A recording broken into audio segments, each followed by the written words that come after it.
নমস্কার, আমি Malay Ghosh, wild life rescuer. সাপ মারতেই মানুষের ভয়, আর সেই ভয় কাটাতেই আমরা চলে আসি মানুষ যখন ফোন করে দিন বা রাত। সেরকমই একটি বেশ সুন্দর ঘটনা ঘটল ঘাটাল থানার, এটা গ্রামটার নাম কি, দীঘা আনন্দপুর গ্রামে। এখানে রাখা হয়েছিল ইঁদুর ধরার জন্য ইঁদুর কল, কিন্তু তাতে পড়ে গেল বড় গোগ্র সাপ।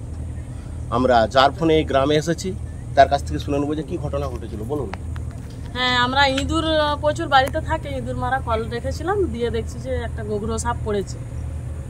বন দপ্তরে সংবাদ পাঠানো হয়েছিল, ওনারা এসে রেস্কিউ করে নিয়ে গেছে। আমরা ফিল্ডে এসে দেখলাম যে বাড়িতে রাখা হয়েছিল একটি ইঁদুর ধরা কল, সেই কলেই ঢুকে বললো ইঁদুর খেতে একটি বড় গোগ্র সাপ। আমরা ওইটিকে উদ্ধার করলাম, নিয়ে যাচ্ছি, কিছুক্ষণ পর ওকে রিলিজ করে দিলাম। ধন্যবাদ।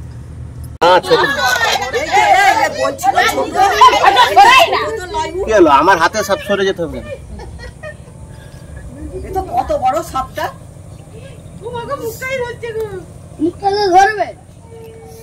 এটি গোখরো কেন বলা হয়? দেখুন পেছন দিকে একটা ইউ আকৃতি আছে, গোখুরে, মানে গরুর খুরের মতো, ওই জন্য গোখরো। আচ্ছা, এখানটায় তো অনেক গ্রামবাসী জুটেছে, সাপে কাটলে কি করবেন বলুন? সাপে কাটলে আপনারা কি করবেন? আর কি প্রথম করণীয় কি? সাপে কাটলে প্রথম করণীয় কি? হাতে দড়ি বাঁধতে হবে। যেখানটা কাটবে সেখানটা ব্লেড দিয়ে চিরে রক্ত বার করতে হবে।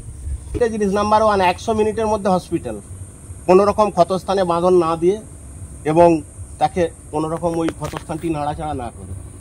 দ্বিতীয়ত, সাপে কাটলে কখনোই ক্ষতস্থানে গিয়ে বাঁধন দেবেন না। যদি বাঁধন দেওয়া হয়, সেই সাপটি যদি রাসেল ভাইপার অর্থাৎ চন্দ্রবড়া সাপ কেটে থাকে, তাহলে কিন্তু অঙ্গহানি হবে, মানে অঙ্গটি কেটে ফেলে দিতে হবে যদি বাঁধন দেওয়া হয়। কারণ রাসেল ভাইপারের হিমোটক্সিস বিষ চামড়া গলিয়ে দিবে, মাংস পচিয়ে দিবে।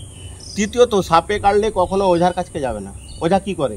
ওঝা বিভিন্ন রকম বুজরুকি দেখিয়ে আমাদের 100 মিনিট সময়টা নষ্ট করে দেয়। নষ্ট করে দেওয়ার পর যখন বলে হসপিটালে যেতে, ডাক্তার বলে টাইম ইজ ওভার। তখন থেকে মনে তো সাপটা আগে ইয়েটা দিন, ওইটা দিন।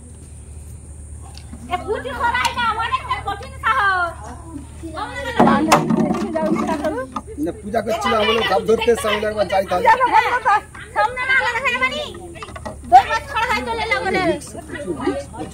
ওই হাতটি ছাড়া দাঁড়াও দাঁড়াও, কেউ ছাড়া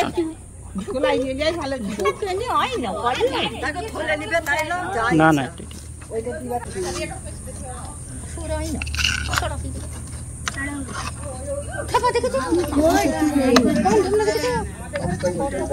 প্র্যাকটিস।